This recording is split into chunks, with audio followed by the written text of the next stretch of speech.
The story of the Primarch Roboute Guilliman, the progenitor of the Ultramarines, is one of the most well documented amongst the 20 Primarchs, thanks in large part to the tireless efforts of Imperial iterators. His early life and rise, along with his eventual discovery, are chronicled in numerous accounts, many of which have become integral to Imperial propaganda.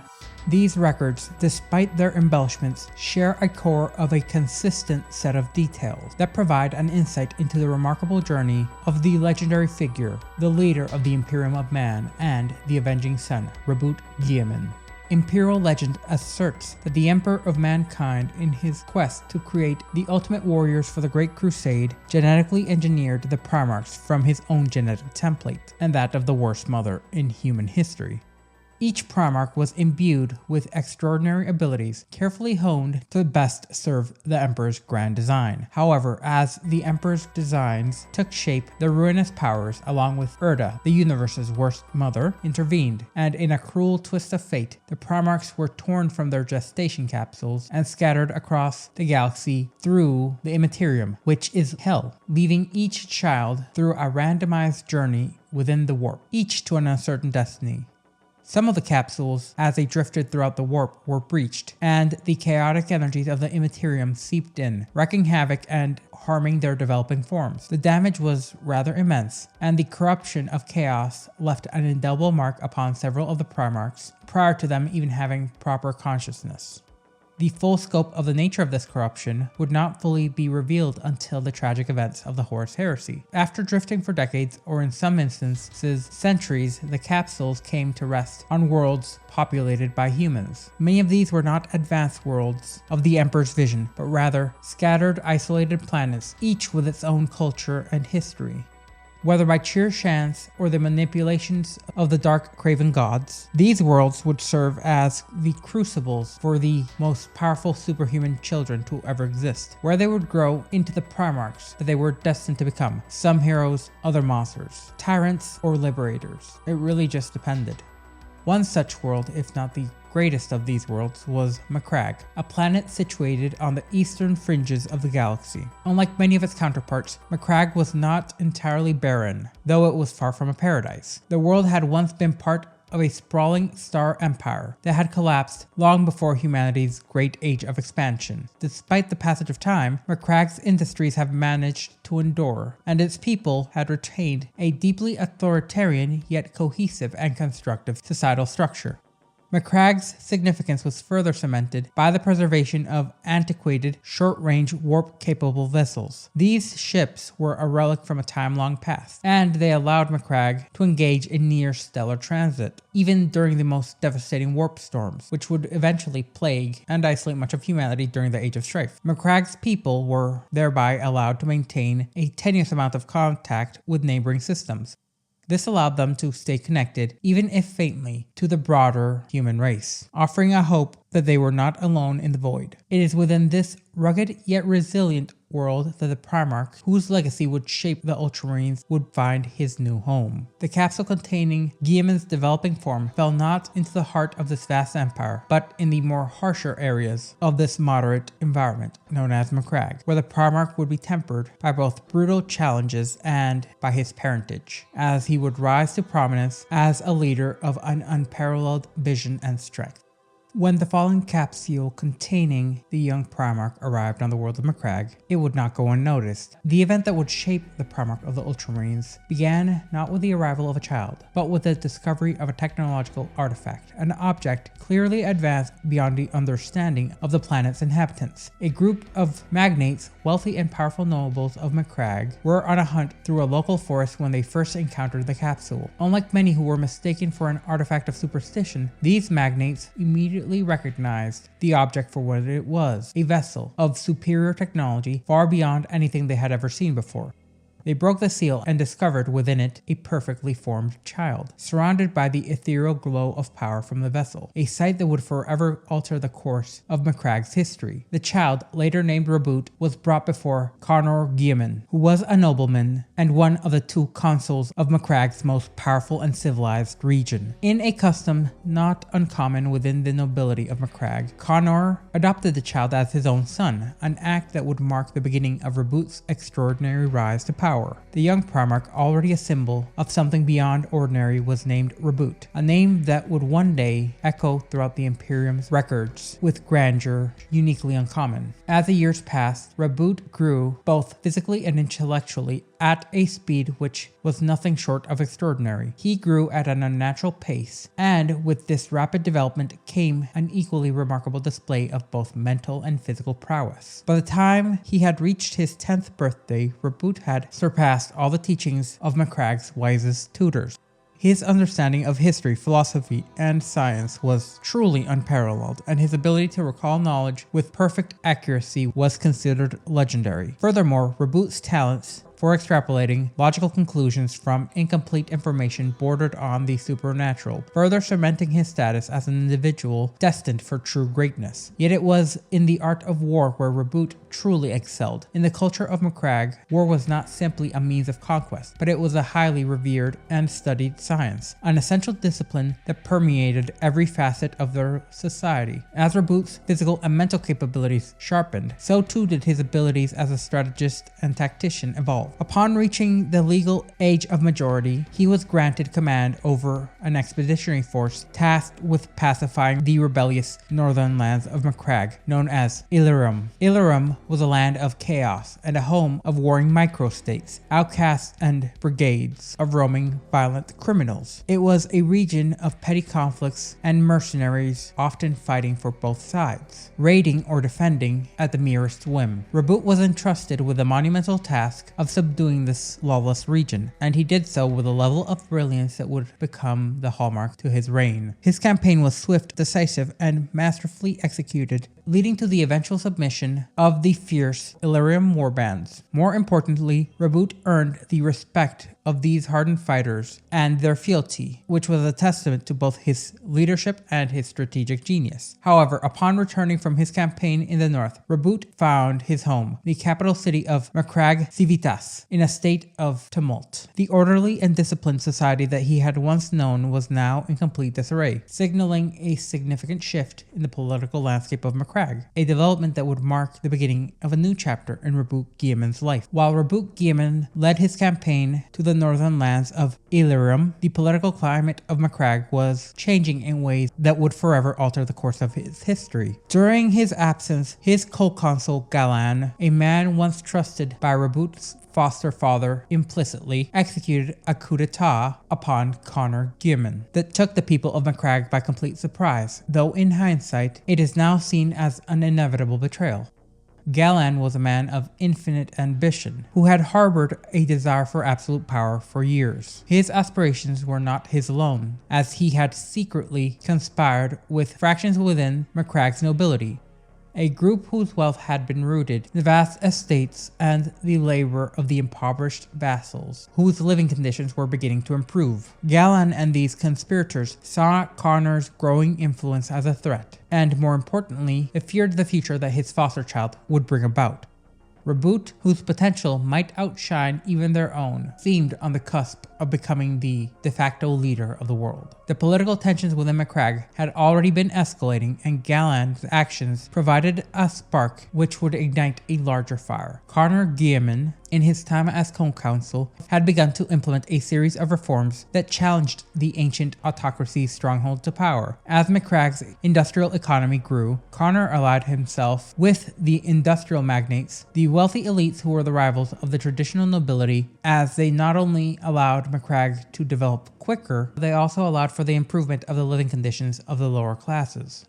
These magnates supported Konor's legislation that forced the autocrats to improve the living standards of their vassals and ensured that the workers who toiled under them had more rights under the law. Additionally, Konor passed reforms that required the nobility to fund grand infrastructure projects, including the expansion of Macragge Civitas, the capital city. These changes, though popular with the common people, enraged the old guard and put Konor on a direct path of opposition to the traditional ruling classes. It was amidst these reforms that Guilliman and his allies moved decisively. They saw an opportunity to overthrow Konor, whose reforms had made him a near-legendary figure amongst the common folk. Guilliman's forces launched a violent coup against the government, setting the stage for chaos. With Konor's death, the balance of power within the aristocracy shifted dramatically. As Roboute and his own army approached the city of Macragge Civitas, following his successful campaign at Illyrium, the sight he was met with was nothing short of apocalyptic. The once prosperous city and the heart of Macragge's cultural and political life was now engulfed in flame, as smoke billowed into the sky and the citizens fled in chaos, their faces etched with both fear and confusion. The familiar sounds of bustling life gave way to the disorder of rebellion. Upon hearing the grim news, Roboute rushed into the core of the city with a heavy heart, knowing that his father figure, Konor Guilliman, was in immediate danger, or worse, dead. The word amongst the fleeing citizens was all the same. Guilliman's private army had attacked the Senate House, where Konor and his loyal honor guard were trapped inside. What followed was a grotesque display of lawlessness. Rebel soldiers had stormed the Senate, and a mob, fueled by Guilliman's rhetoric, was now spiraling beyond his control, and roamed the streets, burning, looting, pillaging, and killing without restraint. Roboute, unwilling to let his father's legacy slip away into the flames of rebellion, pushed forward, leaving his soldiers to deal with the unruly rioters by any means necessary. As he fought his way deeper into the heart of the city, passing the bodies of the fallen and hearing the crackle of rebel firing squads within the government's district, he knew time was running out. The path to the Senate House, once a symbol of power, was now littered with death and destruction. Arriving at the Senate House, Roboute found himself too late. The building that had once stood as a pillar of Macragge's political structure had all but burned out in ruin. Scarred by bullet holes and explosions, the wreckage of this once proud institution now lay in ashes. The rebels, it seems, had already fled the scene, joining the looting and pillaging that had overtaken the city. Roboute, torn up by grief and rage, realized that not only had he lost his father figure, but he had lost the very foundation of Macragge's governance. Konor Guilliman's death would mark the beginning of a new era for Macragge, as it would also solidify Roboute's place as the unchallenged figurehead of the Guilliman family. After the devastating events that unfolded across the city, Roboute Guilliman finally had made his way to the Senate House. That we know, this once proud structure had been reduced to a half-collapsed ruin. However, there are some accounts that say that in his final moments of life, gasping for breath, Roboute's father figure, Konor, was able to convey his knowledge of the treasonous conspiracy that had led to his downfall, and in the face of death he revealed the names of the conspirators, those who had betrayed him and stained their hands with blood. Amongst them, his trusted co-consul Guilliman, whose ambitions seemed to be the spark necessary for the coup to happen. However, depending on the historical record, it seems that in those final whispered moments, Konor's words would become a last directive, one which would ignite both a firestorm of retribution and of civility within Roboute. Upon finding out the truth about his father's assassination, Roboute Guilliman's rage became as cold as it was absolute. This betrayal was personal, but it also was an affront to the ideals that Konor had instilled in him. With the full might of his army and the support of the downtrodden citizens of Macragge, Roboute waged a brutal campaign to crush the rebellion. The aristocratic forces, bolstered by mercenaries, would be swiftly scattered, and in the aftermath, the streets of Macragge were lined with the bodies of those who had dared defy the will of the people and the Primarch. And Roboute Guilliman swiftly restored order within the capital. The change in Macragge was swift and irreversible. The aristocracy, once a pillar of the planet's political and economic systems, was utterly and completely dismantled. Lands and titles stripped away from nobility, with the traitors, including Guilliman and his fellow co-conspirators. Those who survived were condemned to work as forced labor, charged with the monumental task of rebuilding the city they had torn apart. However, few of these traitors lived long enough to see the fruits of their labor, as the brutality of their punishment mirrored the scale of their crimes. With his foster father gone, Roboute took the reins of Macragge in a dramatic fashion. Amidst a surge of popular acclaim, he assumed the role of consul, not just as leader but as the embodiment of a new era. Roboute, with his immense will and vision, overhauled the entire structure of Macragge, civil, social, and economic, dismantling the aristocracy's well-designed hierarchy and replacing it with a ruthless meritocracy. The land was reshaped in his image, one where only those who had worked hard and served the greater good could rise, while those who sought to undermine stability found within this new order were met with a cold, swift, and uncompromising hand of justice. Under Roboute's leadership, the long-ignored economic systems of Macragge were restructured. The wealth and power that had once been hoarded by the elite aristocracy were instead redistributed, allowing broader portions of the population to access the benefits of Macragge's prosperity. Technological advances previously kept secret by the privileged few were now shared across the people, improving the quality of life for all and making the planet's infrastructure significantly more robust and capable of withstanding the challenges to come. The planetary defense forces, previously underfunded and poorly equipped, were transformed into a well-equipped militia, a force capable of defending the world from all external threats. With his unparalleled strategic mind and the vast support of the population, Roboute Guilliman built a unified society in which every citizen had a stake in the success of the world. Macragge, under the new rule of Roboute Guilliman, flourished as it had never before. It was a world united, its citizens bound by common purpose and vision. Gone were the days of aristocratic exploitation, replaced by a singular powerful regime that stood above all challenges. Roboute's swift actions turned a city, nay a world, from the brink of collapse into a shining example of what could be accomplished when a society united under a single being as their indomitable leader. But for Roboute, victory came at a tremendous cost. Konor Guilliman, his mentor, his father, his guide, was lost to him forevermore, leaving a hole in his heart that even the power of his new position could not fill. Yet in his foster father's death, Roboute found the resolve to take up the mantle and carry out the reforms that were needed, which would define Macragge in the future, and in turn, the Ultramarines. This was not just a political shift, it was a transformation of the very soul of Macragge, one that would leave a mark on its history and the history of humanity as a whole. In the years preceding the Great Crusade, during the time when Roboute Guilliman waged his campaign on the northern lands of Lydra, a far more monumentous event began to unfold. In the distant reaches of the galaxy, around 832 M30, the Emperor of Mankind, the central figure of humanity's burgeoning Imperium, directed his fleet, the Principa Imperialis, to the planet of Espador, located in the outer fringes of the expanding Imperium's reach.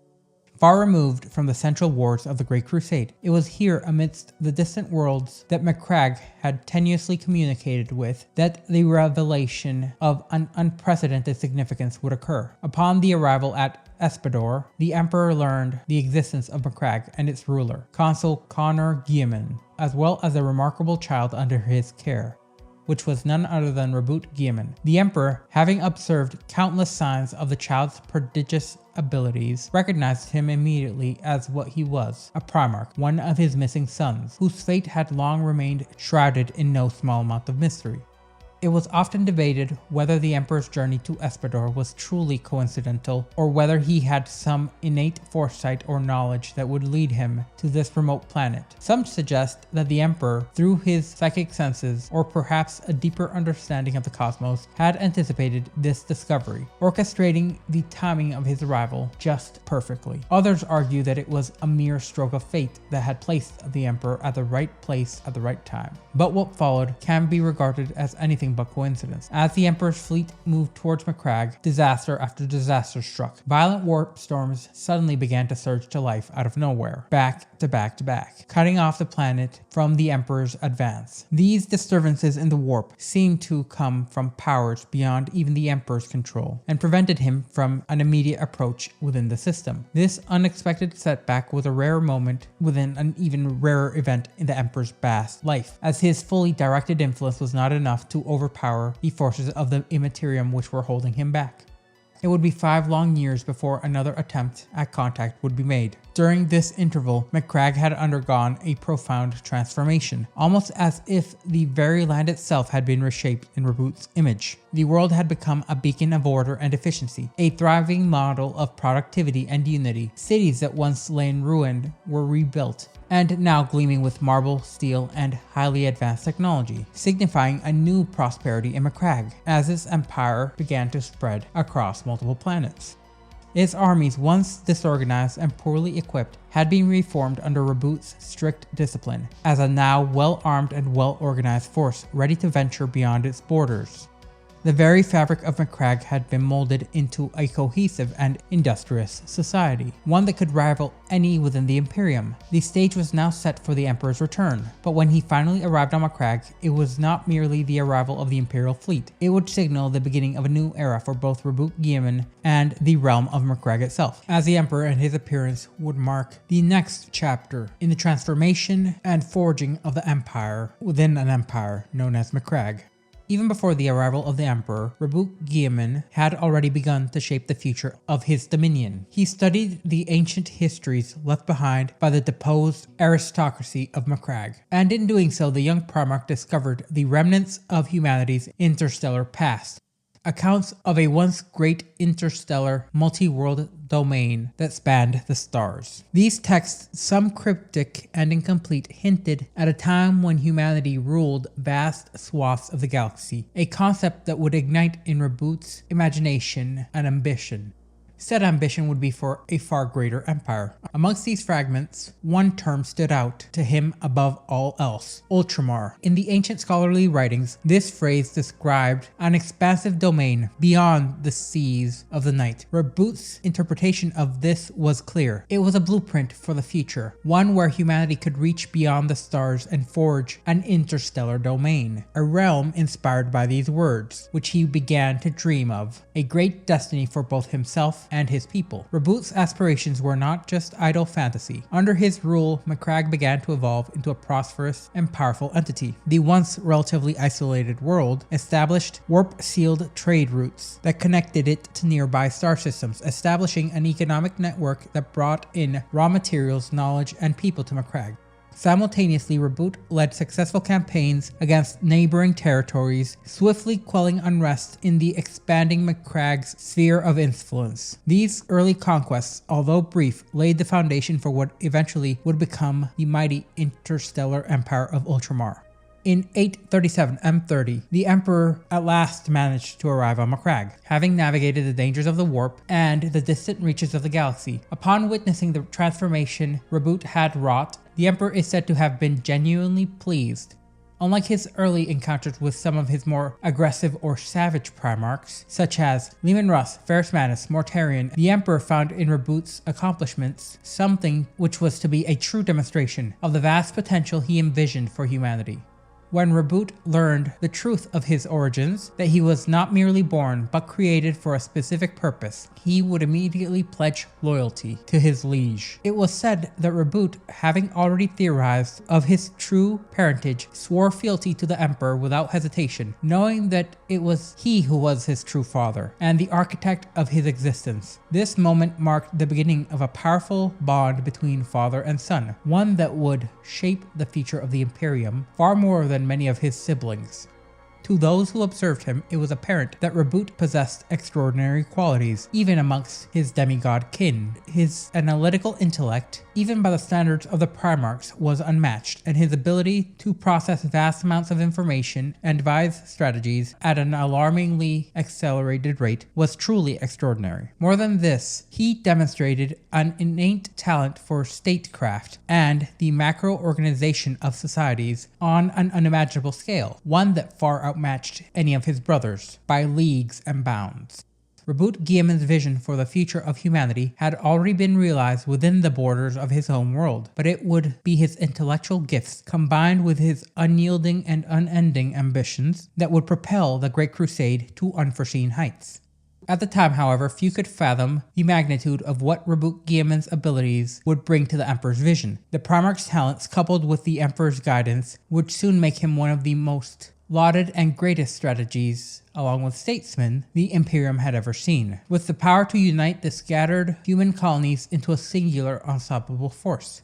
The true scale of his influence, however, would take time to fully reveal itself, as the Great Crusade unfolded across the galaxy. Upon his discovery by the Emperor, Roboute Guilliman was swiftly entrusted with the command of the XIII Legion of Space Marines, who would eventually become the Ultramarines. Now, the Primarch required little time to familiarize himself with the broader galaxy and the ongoing Great Crusade, and even less time was required for him to familiarize himself with the technologies of the fledgling Imperium, as his natural intellect and his ability for rapid assimilation of knowledge ensured that the transition into the command of both his legion and imperial armies as a whole was seamless and efficient. This appointment was met with great enthusiasm by the Ultramarines, who viewed it as an honor to swear fealty to such a capable and visionary leader. Roboute's oratory and the clarity upon which he presented his vision for the future of the Imperium were instrumental in igniting a renewed sense of purpose amongst his warriors. His words were laden with conviction and courage, along with a almost divine righteousness, which filled the Legion's Astartes with a fervor that dispelled any lingering doubts, as official records describe his assimilation of his legion as almost effortless. Yet it was Roboute's profound understanding of the military and his leadership that would truly transform the 13th Legion into an instrument of unparalleled discipline and strength. Some would say a little bit too disciplined, but that's neither here nor there. However, Roboute Guilliman did not simply take command of the Ultramarines, as he sought to transform them. His vision extended beyond that of a mere military force, as he envisioned his legion as a legion that would serve as the vanguard for the Emperor's will, a self-sustaining power capable of conquest, order, and expansion. For Guilliman, the Legion was not merely a collection of elite warriors, but instead it was a complex and interconnected machine encompassing not only the fighting men, but also vital components that enabled their operations, their supply chains, the starships that transported them across the galaxy, and the manufactura which produced their munitions and equipment, along with the worlds that provided their recruits. To Guilliman, these elements were inseparable and equally crucial for the Legion's success. He understood that a Space Marine Legion in its purest form was a unified whole, with each part contributing to a greater function of said whole. The Ultramarines were to be more than just an exceptional force within the Imperium. They were to be the embodiment of the Emperor's very vision, the culmination of the grand design, as they would become a physical manifestation of order and strength within a galaxy torn up by war and chaos. In line with this vision, Roboute Guilliman sought to build not just a stronghold for his legion on Macragge, but a vast network of support that would sustain the Imperium as a whole, should the worst come to pass. Rather than confining the Ultramarines to their homeworld alone, he made Macragge the center of a broader interstellar infrastructure. The planets Macragge had historically maintained ties with would serve as a foundational component for this network, but Guilliman had even grander designs. Macragge was to be the fulcrum of a far-reaching realm that would span across many worlds.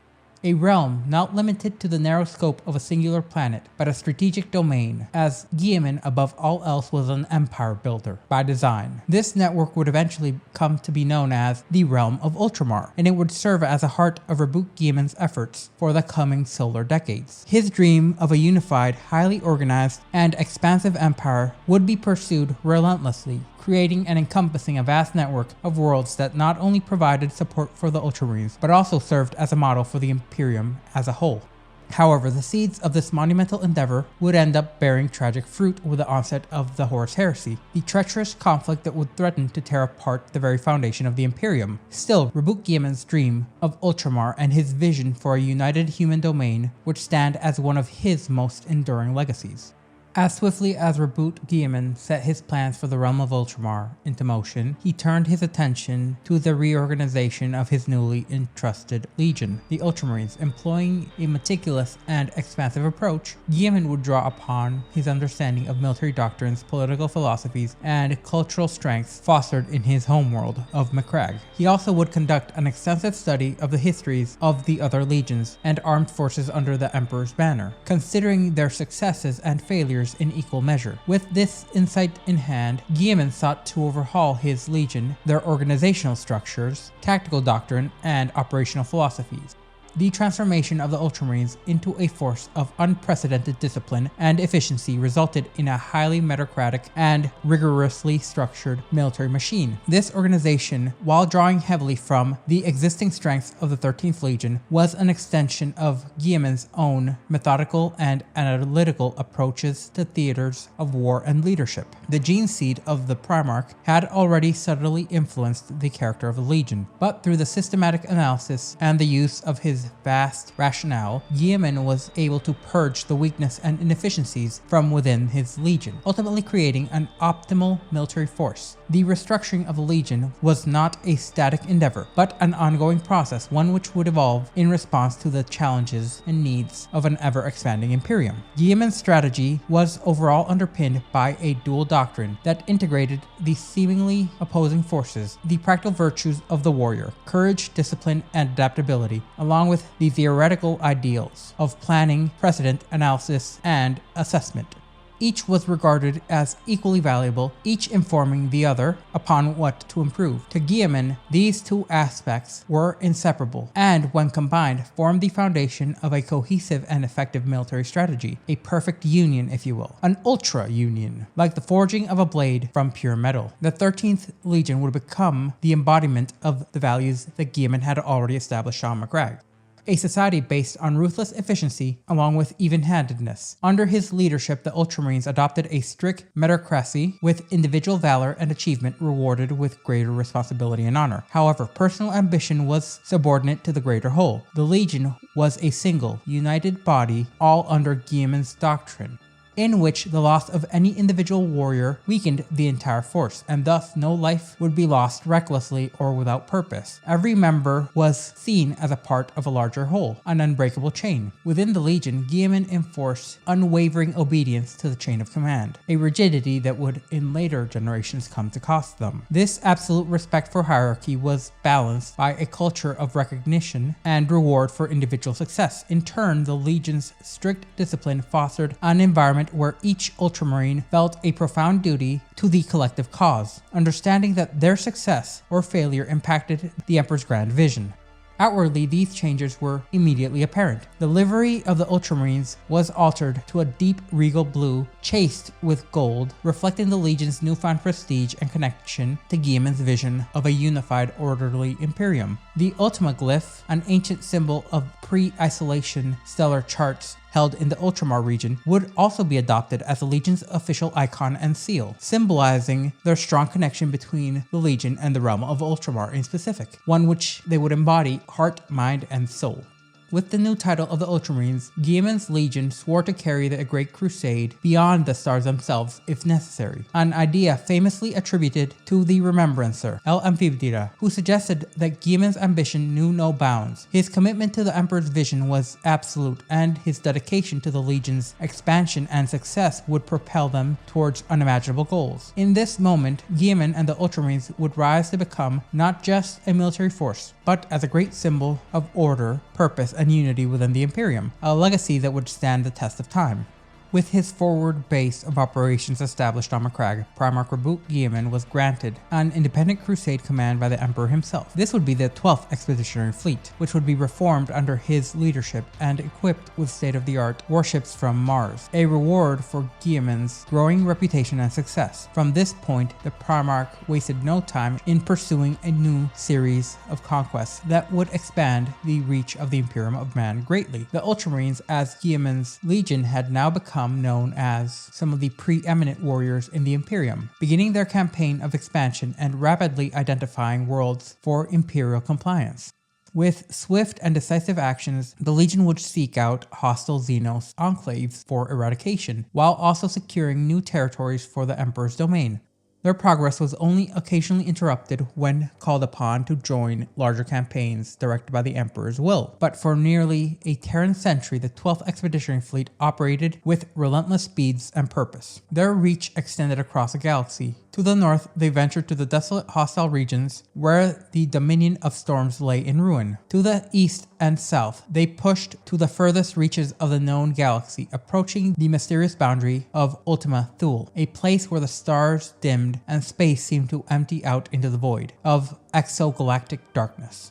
In the course of their campaigns, the Ultramarines succeeded in liberating more human-settled worlds than any of the other Emperor's Primarch-led legions. These worlds, however, were not simply brought into the fold of the Imperium through military force alone. Guilliman's intense passion for establishing efficient and ordered governments ensured that once a world was compliant, it would undergo a complete transformation. The Legion did not merely conquer and move on. Upon securing planets, the Ultramarines invested significant amounts of efforts into fortifying every world they conquered, ensuring that it was self-sustaining and adequately defended. More than just military garrisons would be established, as entire systems of governance and infrastructure would be put in place to ensure the world's permanence within the growing Imperium. It was not uncommon for Guilliman's forces to spend as much time and effort in rebuilding the political and industrial foundations of a world as they would on a military campaign itself. This approach for conquest served a dual purpose: to solidify the imperial truth within each compliant world, ensuring the spread of the Emperor's doctrine and control, but to also expand the Imperium's supply lines, establishing further conquests to follow swiftly in the Ultramarines' wake.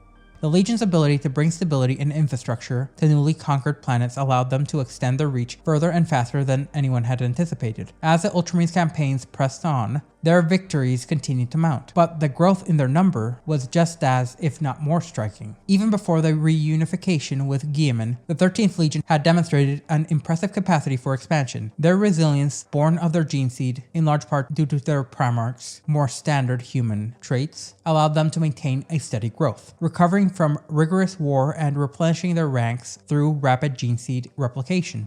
With their Primarch's return and his guidance, the Legion's growth accelerated dramatically. Guilliman's personal vision and his organizational genius played a crucial role in refining the processes of recruitment and expansion. His genetic material, now available to enhance the purity and fidelity of the Ultramarines' gene stock, further bolstered their numbers dramatically. The result was a rather extraordinary and rapid expansion. According to some, it even exceeded the most optimistic projections, including those of the Emperor himself.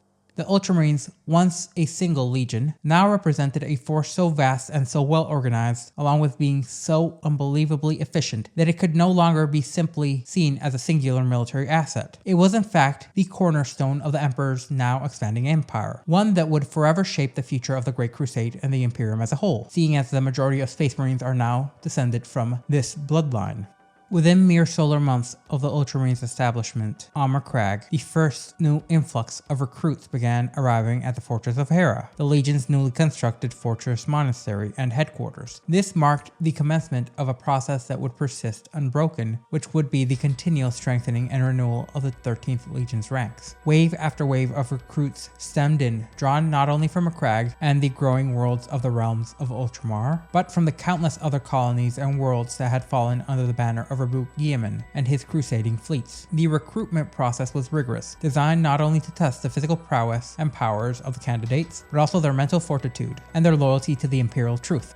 The process was meritocratic and demanding. Only the most capable and resilient individuals were selected for ascension into Astartes. These recruits were chosen based on a combination of physical attributes and intellectual capacity, for Guilliman sought to build a legion of warriors who were not only strong but also capable of reasoning and adapting to the complex demands of the Great Crusade. This method of selection was so extensive that the intake of new recruits exceeded that of any other legion. The scale of recruitment allowed the Ultramarines to field their ever-growing legions as a force that would soon surpass all other legions in sheer numbers. Guilliman's approach to war manifested in the way that he viewed attrition. The Ultramarines were notoriously resistant to what they deemed as the waste of attrition warfare, a tactic that called for the taking of heavy losses in exchange for a near guaranteed victory.